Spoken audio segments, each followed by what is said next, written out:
नमस्कार दोस्तों, DR. Verma education में आपका स्वागत है।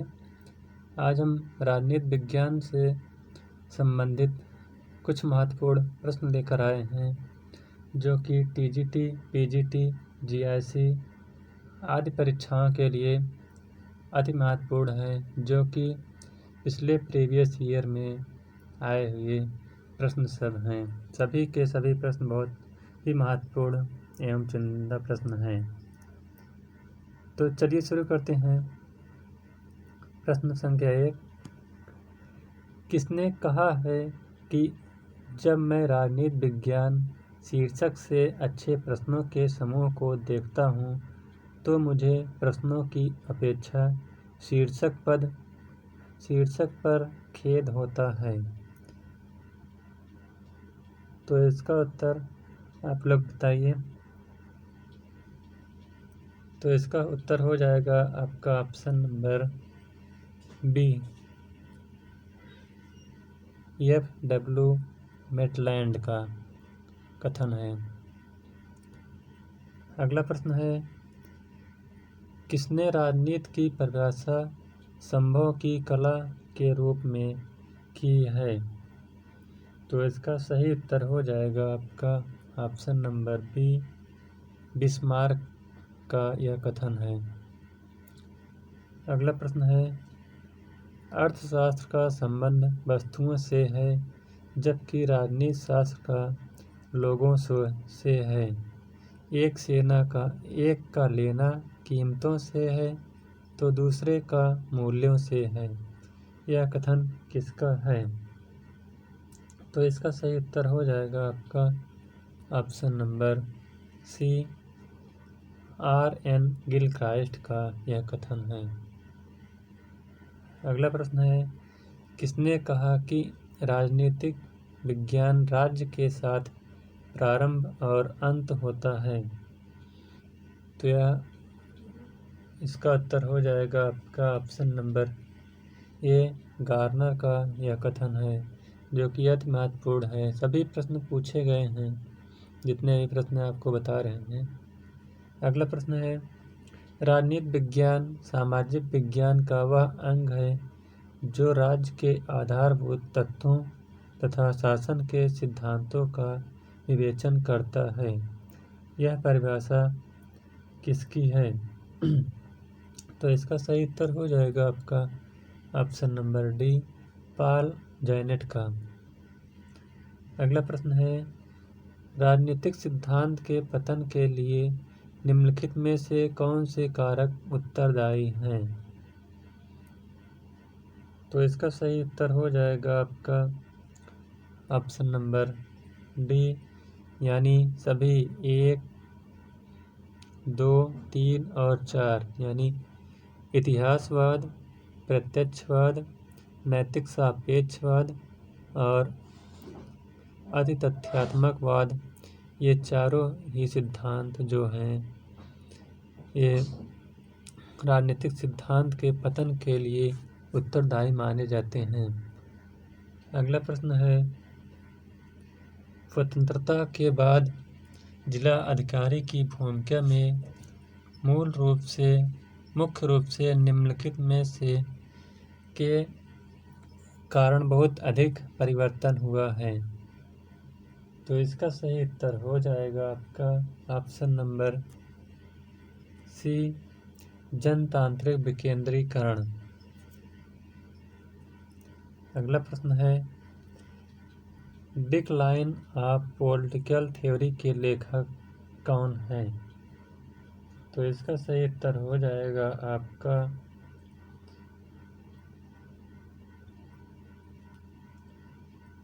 ऑप्शन नंबर डी, कोबा।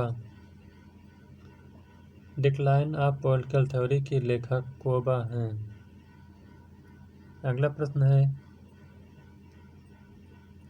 राजनीति विज्ञान का संबंध राज्य तथा उसके साधन सरकार से है। तो यह किसने कहा है? तो इसका सही उत्तर हो जाएगा आपका ऑप्शन नंबर बी, डिमार्क का यह कथन है।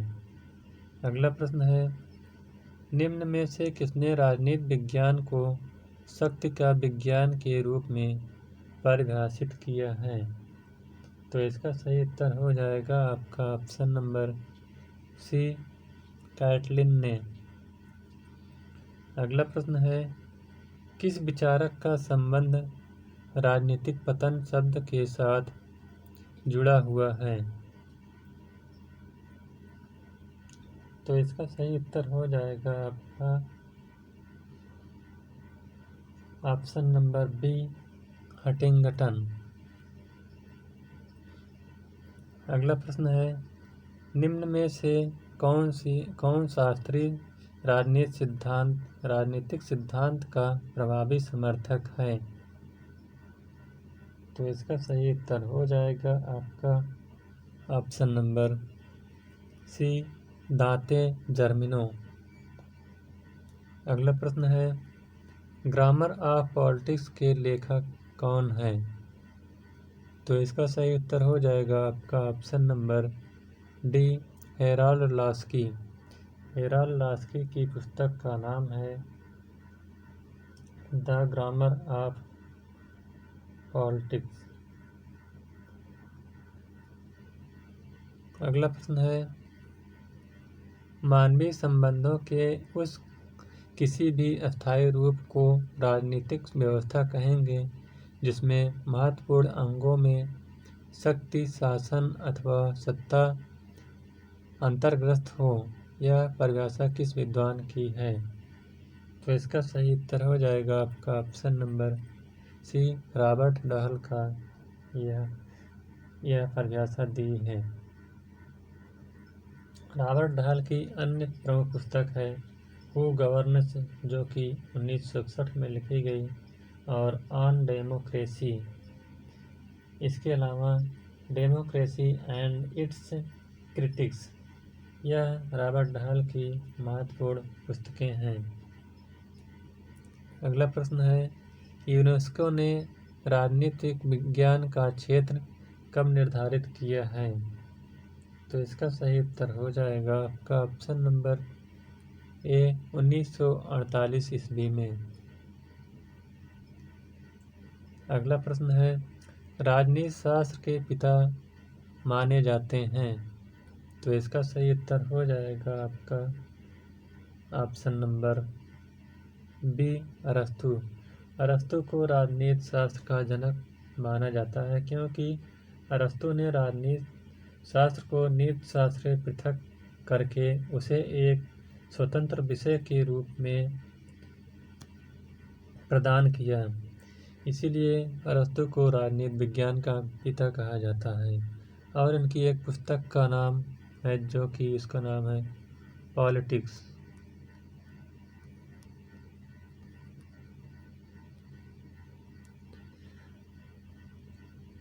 अगला प्रश्न है, राजनीति विज्ञान के अंतर्गत राज्य तथा सरकार का अध्ययन किया जाता है। राजनीति विज्ञान की यह परिभाषा किस विचारक की है? तो इसका सही उत्तर हो जाएगा आपका ऑप्शन नंबर डी, गिलक्राइस्ट का। यह परिभाषा गिलक्राइस्ट ने दिया है। अगला प्रश्न है, परंपरागत राजनीति विज्ञान का निम्न में से कौन लक्षण नहीं है? तो इसका सही उत्तर हो जाएगा आपका ऑप्शन नंबर डी, तथ्यों के अध्ययन पर बल।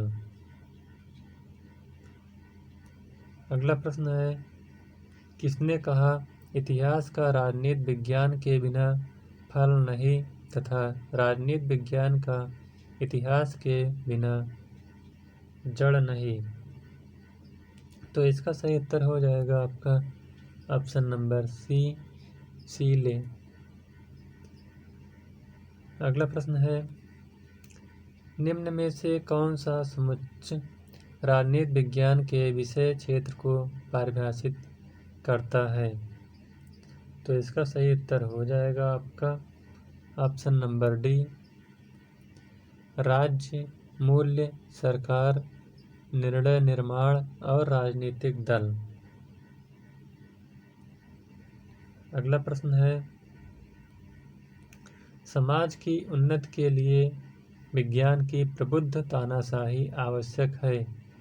निम्नलिखित विचारकों में से किसका कथन है? तो इसका सही उत्तर हो जाएगा आपका option number A, Francis Bacon. Francis Bacon महोदय का कथन है कि समाज की उन्नति हेतु विज्ञान की प्रबुद्ध तानाशाही आवश्यक है। बेकन को अंधारवाद का जनक भी कहा जाता है। अगला प्रश्न है, कैटलिन के अनुसार राजनीति विज्ञान का विषय क्षेत्र क्या है? तो इसका सही उत्तर हो जाएगा आपका ऑप्शन नंबर ए, शक्ति का अध्ययन। कैटलिन महोदय के अनुसार राजनीति विज्ञान का विषय क्षेत्र शक्ति का अध्ययन है। कैटलिन ने राजनीति विज्ञान को शक्ति का विज्ञान कहा है। अगला प्रश्न है, आंग्ल भाषी जगत में राजनीतिक सिद्धांत मर चुका है। साम्यवादी देशों में यह बंदी है और अन्यत्र मर रहा है। यह परिभाषा किसकी है? तो इसका सही उत्तर हो जाएगा आपका ऑप्शन नंबर ए, अल्फ्रेड कार्बन का यह कथन है। अगला प्रश्न है, निम्नलिखित में से कौन सी एक पुस्तक मैकियावेली द्वारा नहीं लिखी गई? तो इसका सही उत्तर हो जाएगा आपका ऑप्शन नंबर डी, बेहेथोम। यह मैकियावेली के द्वारा नहीं लिखी गई। इसके अलावा the Prince, the discourses, the art of war, यह सब पुस्तकें मैकियावेली के द्वारा लिखी गई हैं। मैकियावेली को पुनर्जागरण का शिष्य भी कहा जाता है। अगला प्रश्न है, सूची 1 को सूची 2 के साथ सम्मिलित कीजिए तथा सूचियों के नीचे दिए गए कोड का प्रयोग करते हुए सही उत्तर का चयन कीजिए। तो इसमें आपको मिलान करना है। H.J. लास्की, इनका हो जाएगा आपका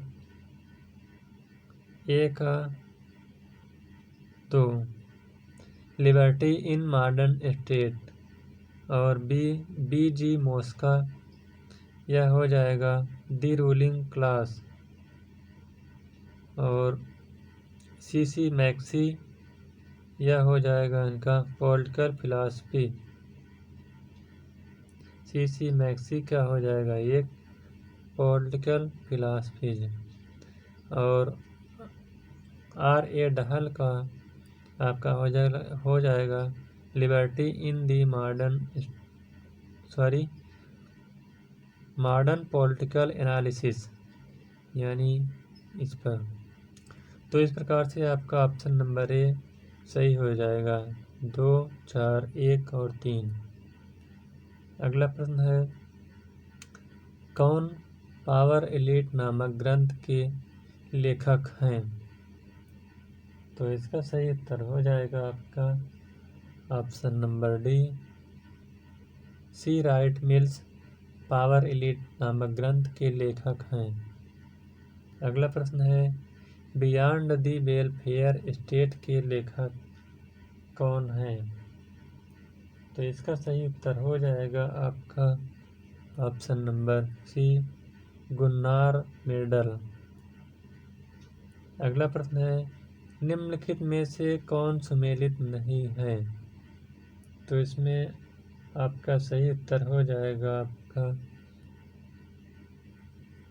option number C, Seeley the theory of state. यह मिलान नहीं करता, बाकी गार्नर की पॉलिटिकल साइंस एंड गवर्नमेंट, और ब्राइस की है मॉडर्न डेमोक्रेसीज, और मैकाइवर की है द मॉडर्न स्टेट। अगला प्रश्न है, द मॉडर्न स्टेट के रचयिता कौन है? तो इसका सही उत्तर हो जाएगा आपका ऑप्शन नंबर ए, मैकाइवर। अगला प्रश्न है, open society and its enemies नामक शीर्षक से लिखी पुस्तक किसकी है? तो इसका सही उत्तर हो जाएगा आपका option number A, Karl Popper. Karl Popper की लिखी पुस्तक का नाम open society and its enemies है। अगला प्रश्न है, सूची 1 को सूची 2 के साथ सुमेलित कीजिए एवं सूचियों के नीचे दिए गए कोड का प्रयोग करते हुए सही उत्तर का चयन कीजिए। तो इसका सही उत्तर आपका मिलान करना है।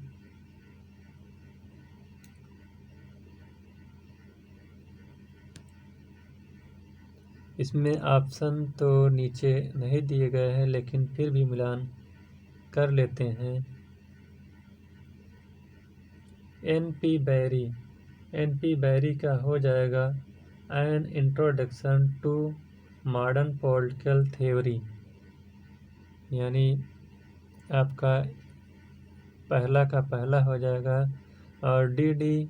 रैफेल का हो जाएगा प्रॉब्लम ऑफ पॉलिटिकल फिलॉसफी, ये भी सीधा मिल गया। हॉकिंग का है लॉ एंड राइट्स, ये भी सीधा मिलान हो गया। और एन वाइल्ड, इनकी पुस्तक का नाम the ethical basis of state है। तो इसका उत्तर हो जाएगा आपका 1, 2, 3 और 4। अगला प्रश्न है, सूची 1 को सूची 2 के साथ सुमेलित कीजिए।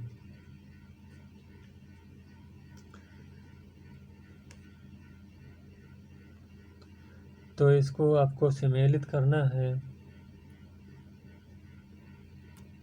वाल्टर की पुस्तक का नाम है the English constitution,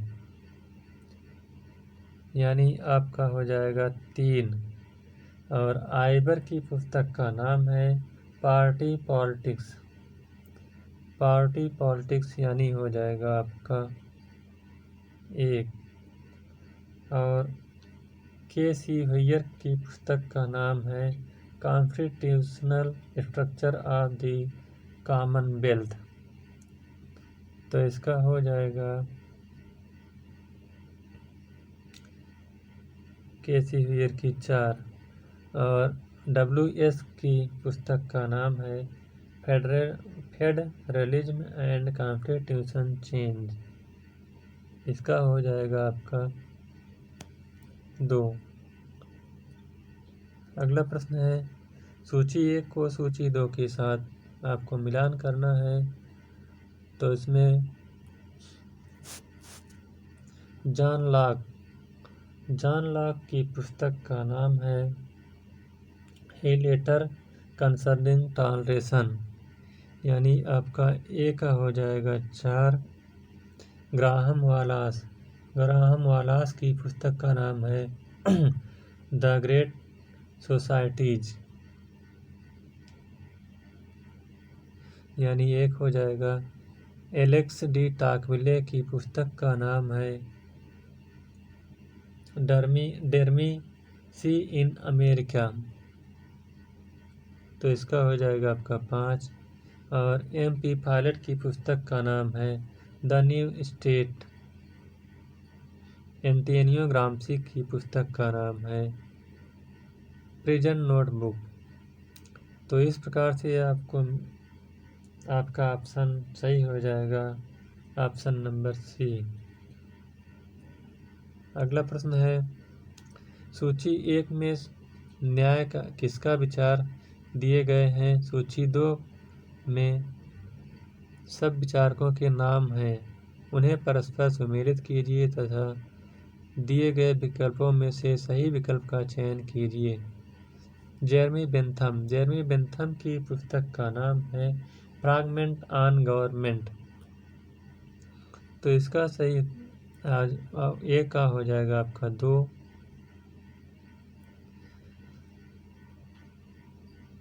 James Burnham की पुस्तक का नाम है मैनेजेरियल रेवल्यूशन। इसका हो जाएगा ए। पीटर पोटकिन की पुस्तक का नाम है फील्ड फैक्टिंग एंड वर्कशॉप। 4 हो जाएगा। जॉन स्टुअर्ट मिल की पुस्तक का नाम है कॉन्फेडरेशन ऑफ रिप्रेजेंटेटिव गवर्नमेंट। तो इस प्रकार से आप सही मिलान करेंगे तो आपका उत्तर हो जाएगा ऑप्शन नंबर सी। अगला प्रश्न है किसने politics in India since independence नामक पुस्तक लिखी। तो इसका सही उत्तर हो जाएगा आपका ऑप्शन नंबर ए पॉल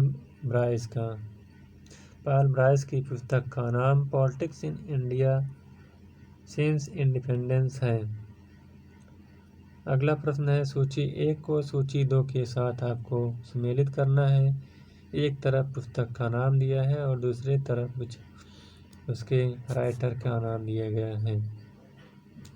तो philosophical theory of the state, इसका हो जाएगा आपका Bosanquet. The metaphysical theory of the state, इसका सही उत्तर हो जाएगा आपका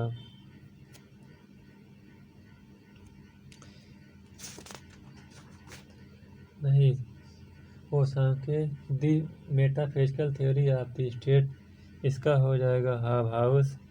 the man versus the state, इसका सही उत्तर हो जाएगा आपका Spencer. Churches in the modern state, इसका हो जाएगा फिगिस। तो इस प्रकार से आप मिलान करेंगे तो आपका ऑप्शन नंबर इसका बी सही हो जाएगा, यानी 1, 2, 4 और 3। अगला प्रश्न है सूची 1 को सूची 2 के साथ यह भी सम्मिलित करना है। रॉबर्ट नाजिक की पुस्तक का नाम है एनार्की स्टेट एंड यूटोपिया। ए का हो जाएगा आपका 3। D.L. हॉफमैन की पुस्तक का नाम आपका हो जाएगा द वेलफेयर स्टेट। टिटमस की पुस्तक का नाम एसेज ऑन वेलफेयर स्टेट। और एलेक्जेंडर दी एंटीज पुस्तक की नाम है the nation of the state. तो इस प्रकार से आप इसका मिलान करेंगे तो आपका ऑप्शन नंबर बी सही हो जाएगा। 3, 2, 1, 4। अगला प्रश्न है यह अभी सूची 1 के साथ सूची 2 के साथ मिलान करना है। हेराल्ड पीटर, इनकी पुस्तक का नाम है द क्वेस्ट ऑफ जस्टिस यानी बी। डेविड मिलर की पुस्तक का नाम है सोशल जस्टिस। के एलन की पुस्तक का नाम है एस्पेक्ट ऑफ जस्टिस। और जॉन रॉल्स की प्रसिद्ध पुस्तक का नाम है ए थ्योरी ऑफ जस्टिस। तो इस प्रकार से आप मिलान करेंगे तो इसका सही उत्तर हो जाएगा ऑप्शन नंबर सी। 2, 3, 4 और 1। अगला प्रश्न है निम्नांकित में से किस पुस्तक में कल्याणकारी राज्य शब्द का सर्वप्रथम प्रयोग किया गया था। तो इसका सही उत्तर हो जाएगा आपका option number C citizen and churchman में। अगला प्रश्न है आपको सूची 1 के साथ सूची 2 के साथ मिलान करना है। जोसेफ एल पैलोम्ब्रा तथा मायरन बीनर ने जो पुस्तक लिखी है इसका नाम है political parties and political development. तो इसका हो जाएगा आपका ऑप्शन नंबर, इसका एक हो जाएगा। एम लिप्सेट तथा एस खान, इनकी पुस्तक का नाम है party system and voter alignments. तो इसका हो जाएगा आपका 3। मैरिस डुगार्जर की पुस्तक का नाम है political parties, modern political parties. और सिगमंड न्यूमैन की पुस्तक का नाम है मैरिस डुगार्जर की पुस्तक का नाम है पॉलिटिकल पार्टीज, और सिगमंड न्यूमैन की पुस्तक का नाम है मॉडर्न पॉलिटिकल पार्टीज। तो इस प्रकार से आप मिलान करेंगे तो आपका ऑप्शन नंबर बी इसमें सही हो जाएगा। अगला प्रश्न है, यह भी मिलान करना है। डी.बी. ट्रूमैन की पुस्तक का नाम है the governmental process, political interest and public opinion, यानी 1 का 4 हो जाएगा। और हरमन एक्टिन की पुस्तक का नाम है प्रेशर ग्रुप पॉलिटिक्स, इसका हो जाएगा आपका 3। हरमन जिगलर की पुस्तक का नाम है interest group in American society, और पीटर ओडगार्ड की पुस्तक का नाम है pressure politics the theory of the 80 साइलोन league. तो इस प्रकार से आप मिलान करेंगे तो आपका ऑप्शन नंबर डी इसका सही हो जाएगा।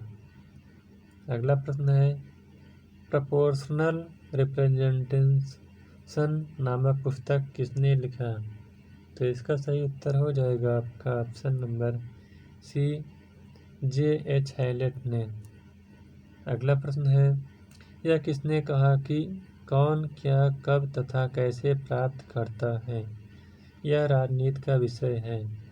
तो यह कथन है, आपका सही उत्तर हो जाएगा ऑप्शन नंबर ए, लासबेल का। लासबेल की पुस्तक का नाम है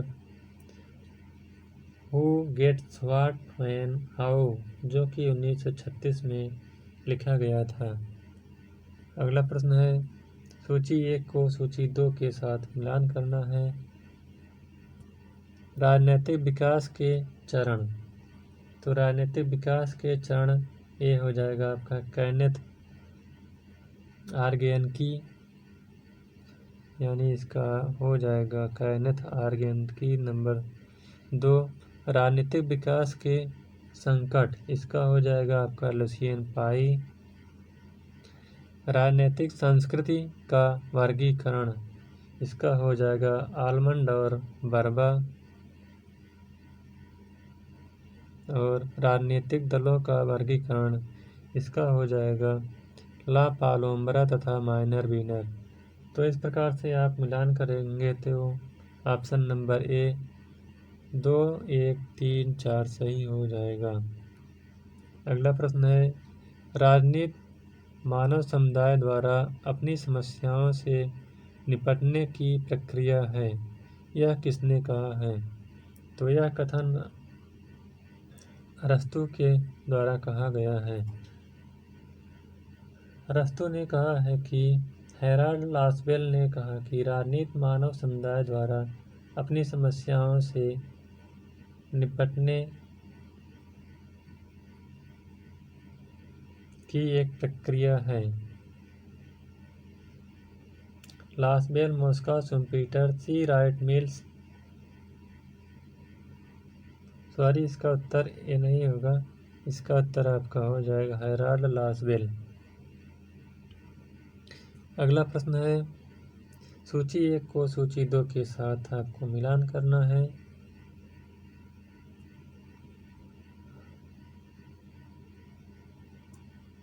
पावर ये लिखी गई है आपकी मैकियावेली के द्वारा। इंटरनल कॉन्स्टिट्यूशंस ये हो जाएगा आपका ग्रीन। मूल्यों का बाध्यकारी विवरण यह हो जाएगा आपका डेविड ईस्टन। और प्रेजेंट डायरी यह हो जाएगा ग्रामसी। तो इस प्रकार से इसका मिलान करेंगे तो ऑप्शन नंबर ए सही हो जाएगा। अगला प्रश्न है, राजनीति विज्ञान की एक उपशाखा के रूप में तुलनात्मक राजनीति के विकास में निम्नलिखित में से किसने योगदान किया था? तो इसका सही उत्तर हो जाएगा आपका option number C, Harold Laski. अगले प्रश्न की ओर चलते हैं। अगला प्रश्न है, डेविड ईस्टन के अनुसार निम्न में से कौन सी राजनैतिक व्यवस्था में नियामक कार्यविधियां होती हैं? तो इसका सही उत्तर हो जाएगा आपका ऑप्शन नंबर ए, सामाजिक सांस्कृतिक मानदंड।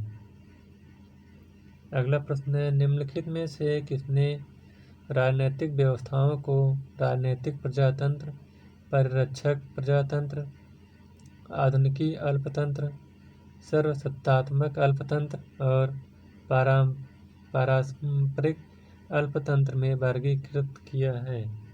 तो इसका सही उत्तर हो जाएगा आपका ऑप्शन नंबर ए, एडवर्ड शील्ड। अगला प्रश्न है, नीचे दिए गए कोड की सहायता से निम्नांकित पुस्तकों के प्रकाशन का कालानुक्रम बताइए। तो इसका सही उत्तर होगा आपका, कालानुक्रम बताना है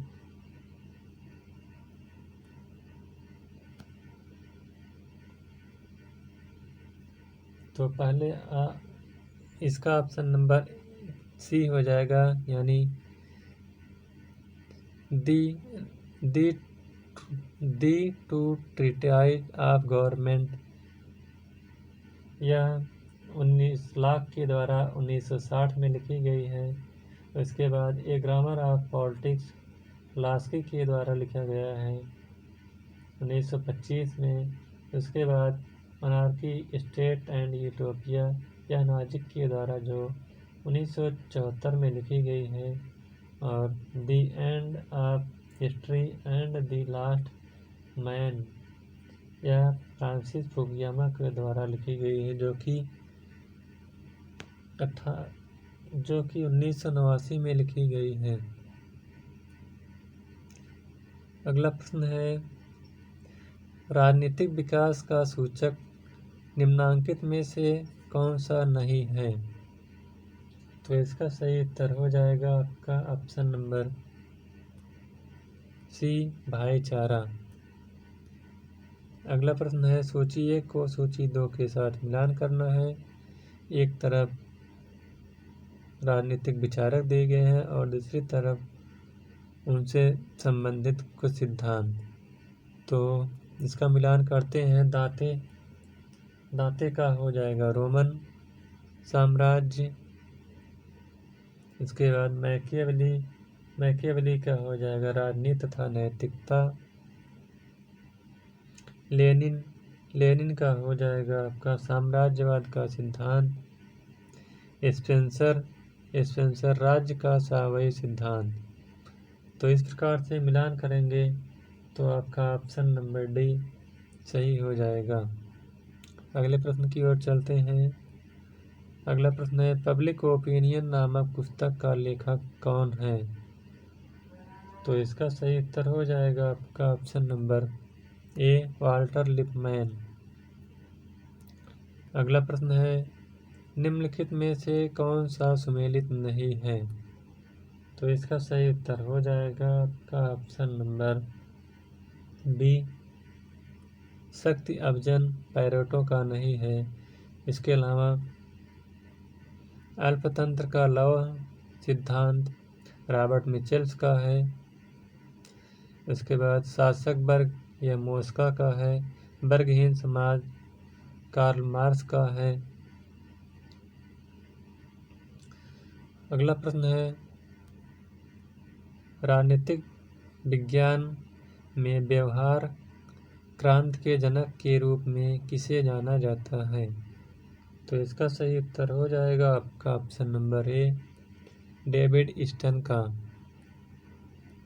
अगला प्रश्न है, राजनीति विज्ञान समाजशास्त्र का वह भाग है जिसमें राज्य के आधार तथा सरकार के सिद्धांतों पर विचार किया जाता है। तो इसका सही उत्तर हो जाएगा आपका option number C, Paul Janet का। अगला प्रश्न है, निम्न चिंतकों में से किसने राजनीति विज्ञान को प्रमुख विज्ञान कहा है? तो इसका सही उत्तर हो जाएगा आपका ऑप्शन नंबर बी, अरस्तु। अरस्तु ने कहा है कि राजनीति विज्ञान को एक मास्टर विज्ञान के रूप में कहा है।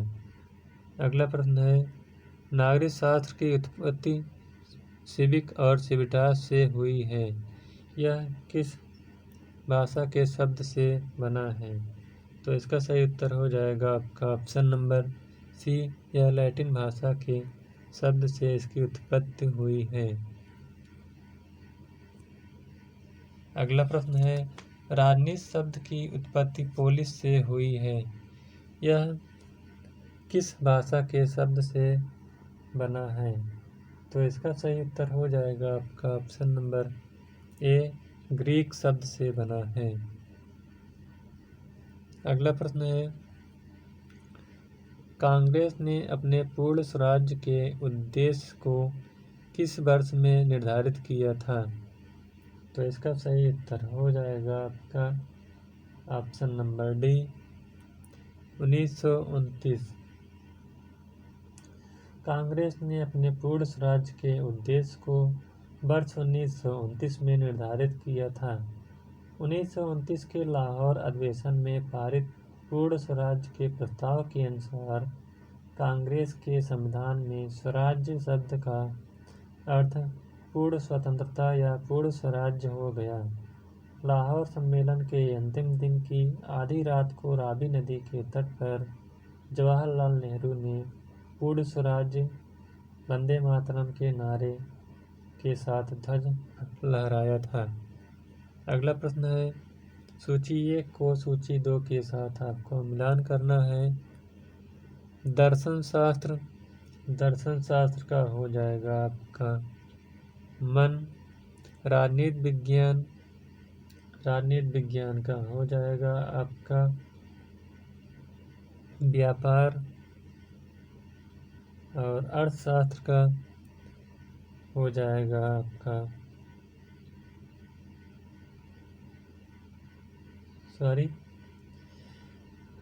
दर्शन शास्त्र का हो जाएगा आपका मन। राजनीति शास्त्र का हो जाएगा शक्ति। अर्थशास्त्र का हो जाएगा आपका व्यापार। और समाजशास्त्र का हो जाएगा स्तर विन्यास। तो इस प्रकार से आप इसको मिलान करेंगे तो ऑप्शन नंबर बी इसका सही हो जाएगा। अगला प्रश्न है, यह भी सूची 1 के साथ सूची 2 के साथ मिलान करना है। यह ऊपर वाला यही प्रश्न इसमें आ गया है।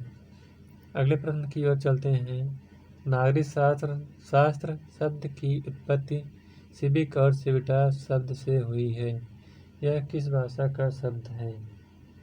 तो यह एक लैटिन भाषा का शब्द है। इसका सही उत्तर हो जाएगा ऑप्शन नंबर सी। अगला प्रश्न है, नागरिक शास्त्र के शिक्षण का प्रमुख लक्ष्य अच्छे नागरिक तथा उच्च श्रेणी का नागरिक चरित्र उत्पन्न करना है। यह किसने कहा है? तो इसका सही उत्तर हो जाएगा आपका option number C, Binning and Binning का। अगला प्रश्न है, किसने कहा नागरिक शास्त्र अधिक और कम मानव ज्ञान की वह उपयोगी शाखा है जो नागरिक से संबंधित प्रत्येक चीज का वर्णन करती है। तो इसका सही उत्तर हो जाएगा आपका ऑप्शन नंबर ए, गार्नर का। अगला प्रश्न है, किसने कहा नागरिक शास्त्र नागरिकता का विज्ञान और दर्शन है? तो इसका सही उत्तर हो जाएगा आपका ऑप्शन नंबर डी, प्रोफेसर पुंता केम्बर। अगला प्रश्न है, राजनीति के अध्ययन में सबसे केंद्रीय सिद्धांत क्या है?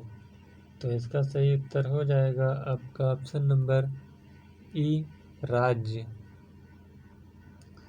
राज्य सबसे केंद्रीय सिद्धांत है। राजनीति विज्ञान राजनीतिक संस्थाओं एवं राजनीतिक प्रक्रियाओं का अध्ययन है।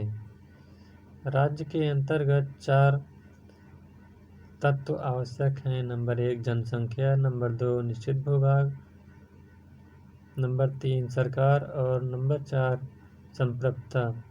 इन्हीं को मिलाकर राज्य की उत्पत्ति होती है।